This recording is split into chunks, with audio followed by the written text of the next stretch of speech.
Oi, gente! Tudo bem? Tudo bem com vocês? Gente, começando mais um programa da Poli, maravilhoso. Temos convidado maravilhoso hoje aqui. Bolos com leite super, mega, ultra power, design super requisitado na Engie, né? Conceituadíssimo, qualizar, entendeu? Aqui na Engie, pelo menos, só dá gosto, né? Isso aí, pessoal. Para mim é uma grande satisfação estar aqui e hoje eu vou falar um pouquinho sobre os heróis do design, que são conceitos, né, muito utilizados nesse ramo e que podem ser aproveitados aqui para o curso de letras, né? Então, vamos lá, né? Vamos lá! Pessoal, a maioria dos estímulos sensoriais é visual, como nessa imagem. Quando a mãe se aproxima do bebê e tenta tocá-lo, antes dele receber esse estímulo proveniente do tato, ele recebeu o estímulo visual. E no cotidiano, andando pelas ruas, nós somos bombardeados por essas informações, por essas visualidades, digamos assim. E existem profissionais, né, específicos para essa atividade de programação visual, que no caso são os designers gráficos. E são justamente esses conceitos que eu vou mostrar para vocês logo em seguida. Então, pessoal, antes de todo trabalho, aliás, toda ideia começa no papel, né? Especialmente no papel em branco, como nessa imagem. E a partir daí a gente vai trazendo os elementos para compor essa imagem, né?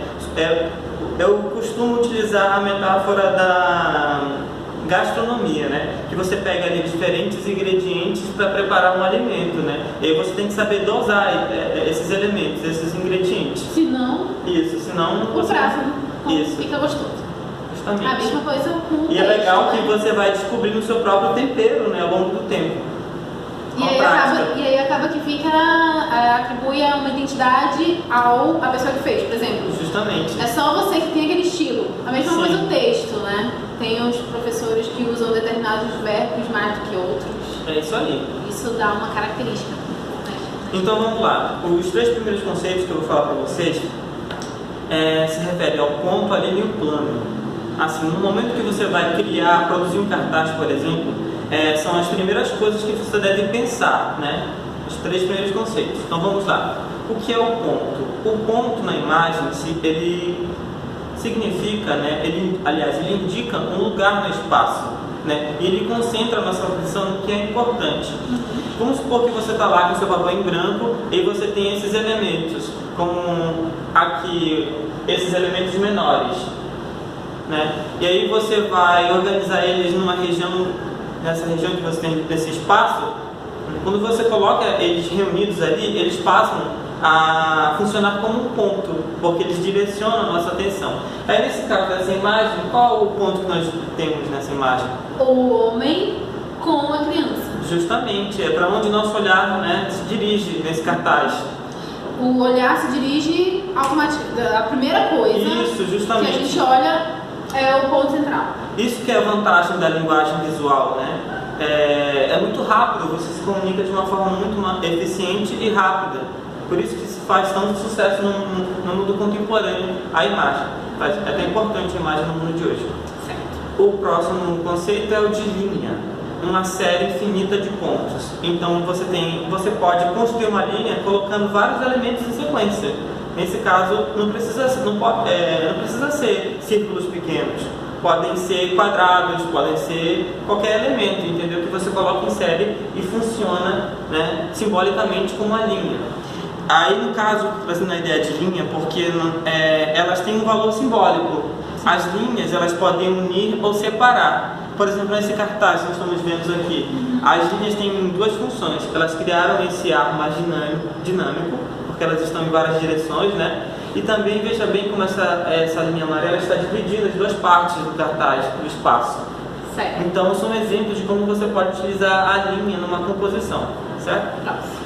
O próximo é o plano. O que seria o plano? A gente entende como plano uma superfície que se estende em duas dimensões, altura e largura. E o que é legal nessa ideia é que é muito bacana você brincar com a transparência, né? Com essa interferência dos planos. Nessa imagem a gente pode ver que existe o primeiro plano, no caso aqui o ponto, como nós já discutimos, é o nome, né? E aí tem essa zona mais escura, né? Pegando a silhueta dos personagens e o fundo, a silhueta do robô. Então nós temos aí 3 planos, certo? Certo. Igualmente na fotografia, que a gente trabalha também essa mesma questão de planos. Primeiro, segundo plano. Geralmente a gente tenta colocar o personagem, o fator principal, em primeiro plano. E esses aqui, Bosco? Então, eu dei exemplos de como você pode estar construindo, brincando com esses planos. Esses elementos menores, nesse caso... Contraponto, né? Nesse caso aqui, estou exemplificando o que seria o conceito. Você tem um elemento menor, mas quando você reúne ele vai tomando proporções e vai se tornando um plano no espaço. Você tem sempre que pensar nessa questão de primeiro plano e o fundo, certo? O espaço em volta. Então, pessoal, nós vamos falar agora sobre o layout, o grid e a composição. São 3 conceitos muito importantes também. E a gente utiliza esses conceitos tanto no design, quanto na fotografia, quanto no marketing e nas outras áreas criativas. No caso do layout, o que seria o layout? E, geralmente, quando você vai pedir um trabalho para um profissional, para uma gráfica, você quer fazer uma camisa, ele vai perguntar para você, mas como é o layout da camisa? Você tem o layout da camisa aí para me ver? O que é layout? Então, você sabe o que é layout? Onde ele mora? O que ele faz? Então, o layout ele é um projeto o layout do projeto seria, no caso, um rascunho, né? Esses primeiros traços para mostrar para a gente como seria esse projeto, né? E o que é legal, nesse caso da impressão aqui, nós estamos trazendo um exemplo de uma publicação, pode ser uma fanzine, como a professora já ensinou como é que faz. Nesse caso, o layout ele é uma fase inicial no processo de produção da fanzine, no processo de um livro, né? E aí você vai riscar, né, todas as folhas, todas as páginas dessa publicação. E quando você faz isso, você começa a organizar o conteúdo dessa publicação.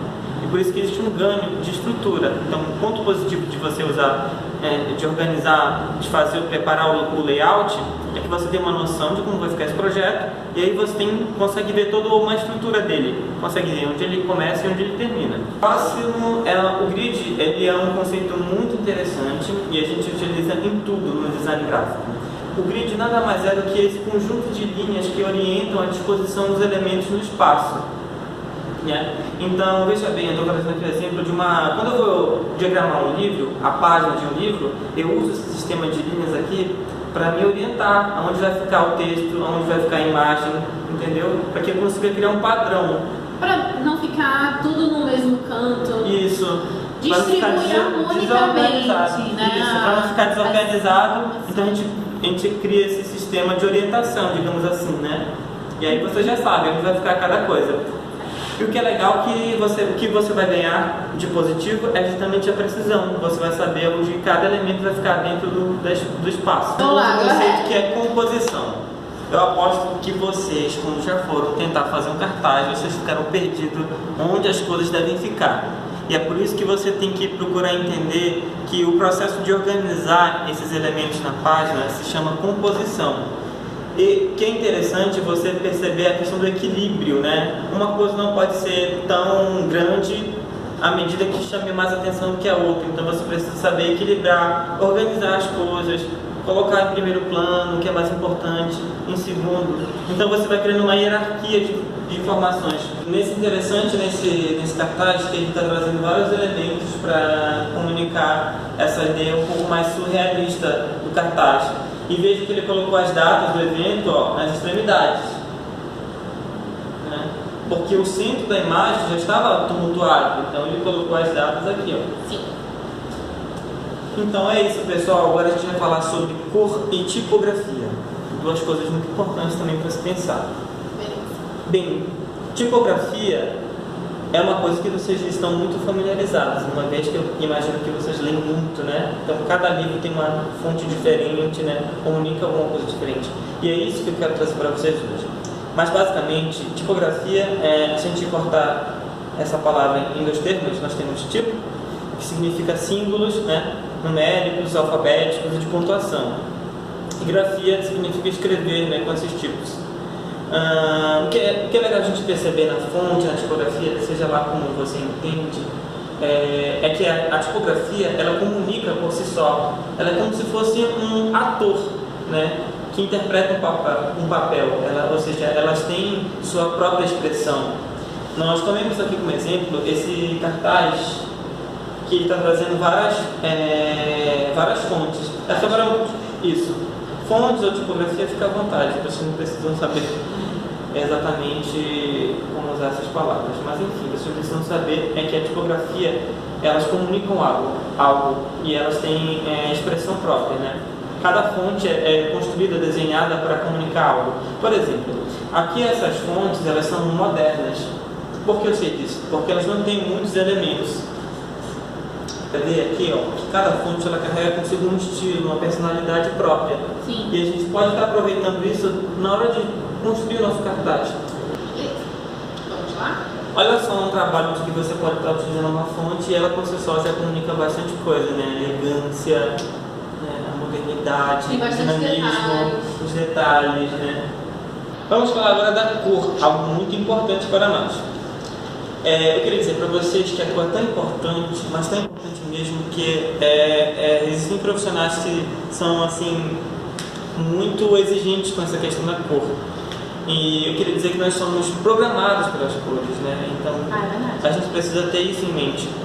Se você quer comunicar algo mais quente, mais dinâmico, você vai utilizar as cores mais alegres, mais vivas. Agora, se você quer criar um ambiente mais tranquilo, você vai utilizar as cores mais gélicas, né? Mais escuras. E eu acho que é importante vocês perceberem esses sentidos, né? Esses símbolos, esses simbolismos. Então aqui eu trouxe algumas cores e seus significados, né? Cada cor significa. Na verdade, esse aqui é um ramo da psicologia das cores. Porque assim, a cor ela não tem uma existência material, né? A cor ela é uma percepção. E a gente, o nosso cérebro vai interpretar isso de uma forma. Nesse caso, por exemplo, o azul como algo confiável, sério, profissional, né? O preto como algo mais elegante. O preto e o dourado, eles são códigos de luxo. Vários produtos de luxo utilizam esses tons, né? Branco, simplicidade, clareza, pureza, total. Verde, equilíbrio, crescimento. Amarelo, felicidade, otimismo. Roxo, leveza, luxo, criatividade, realeza, luxo. Eu queria dizer que se vocês forem um dia decorar a casa de vocês, não utilizem vermelho para os espaços de dentro, porque o vermelho é uma cor muito forte, né? E ela age no nosso psicológico, tornando as pessoas muito ativas, né? Muito carregadas. E as pessoas, existem pesquisas que dizem isso, que afirmam isso, que o uso de muito vermelho estimula as pessoas a brigarem mais. Quarto Vermelho do Christian Grey. Muito legal, o cinema utiliza muito dessa questão da psicologia das cores. Podem prestar atenção. Eu vou tirar essa parte, vai, continua. Então é isso, pessoal. Eu espero que vocês possam ter anotado esses conceitos gravados, porque, como eu coloquei no título, são coisas tão importantes que se passam, às vezes, você nem percebe que elas estão ali, né? Eu espero que vocês possam perceber no dia a dia de vocês como esses conceitos são importantes. E é isso. É isso. Obrigada, Bosco. Obrigado. Amei o nosso papo. A gente se diverte muito aqui. Sim. É isso, gente. Obrigada. Até mais.